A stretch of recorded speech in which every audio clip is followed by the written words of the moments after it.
సత్కార కార్యక్రమం ఉంటుంది. ముందుగా శ్రీ రాజేంద్ర గారు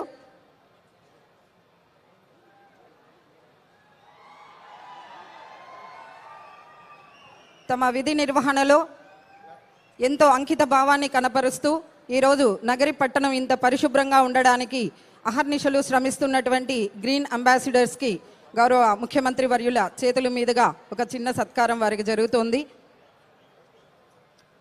దీన్ని స్ఫూర్తిగా తీసుకొని మిగిలినటువంటి గ్రీన్ అంబాసిడర్స్ కూడా తమ విద్యుక్త నిర్వహణలో అత్యంత జాగరూకతతో పనిచేస్తారని, మనందరికీ కూడా వారు మార్గదర్శకులు అవుతారని ఆశిస్తున్నాం.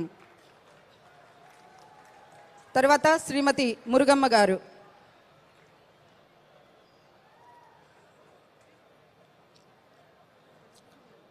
గౌరవ ముఖ్యమంత్రి గారు మన గ్రీన్ అంబాసిడర్స్కి దుశ్శాలువతో ఒక మొమెంటో మరియు సర్టిఫికేట్తో వారిని సన్మానించడం జరుగుతోంది. తర్వాత శ్రీమతి మురుగమ్మ గారు.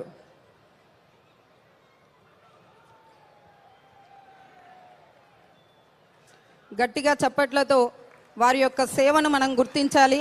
ఎందుకంటే మనమంతా నిద్రపోతున్న సమయంలో వారు వీధుల్లో ఉన్నటువంటి చెత్తను శుభ్రం చేస్తూ మనకు ఆరోగ్య సమస్యలు రాకుండా వారికి ఎంత సమస్య ఉన్నప్పటికీ కూడా వాటన్నిటినీ చిరునవ్వుతో దిగమింగుతూ చేస్తూ ఉన్నటువంటి వారికి గుర్తింపు ఇది.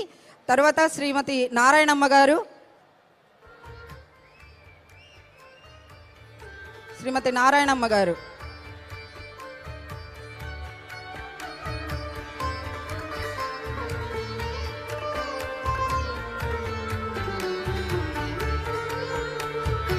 తర్వాత శ్రీమతి పార్వతమ్మ గారు.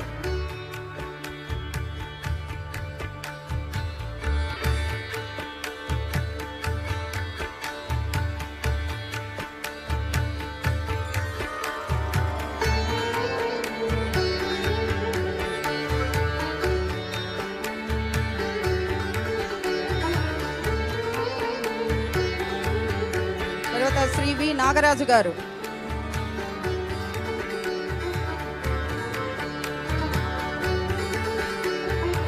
నిజంగా వారి జీవితంలో మరిచిపోలేనటువంటి ఒక అద్భుతమైనటువంటి సంఘటన ఇది.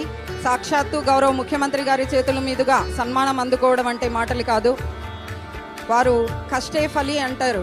అలా వారు అహర్నిశలు అనుభవించినటువంటి కష్టానికి ప్రతిఫలంగా ఈరోజు ఒక గొప్ప గుర్తింపు రాష్ట్ర వ్యాప్తంగా వారికి లభించింది.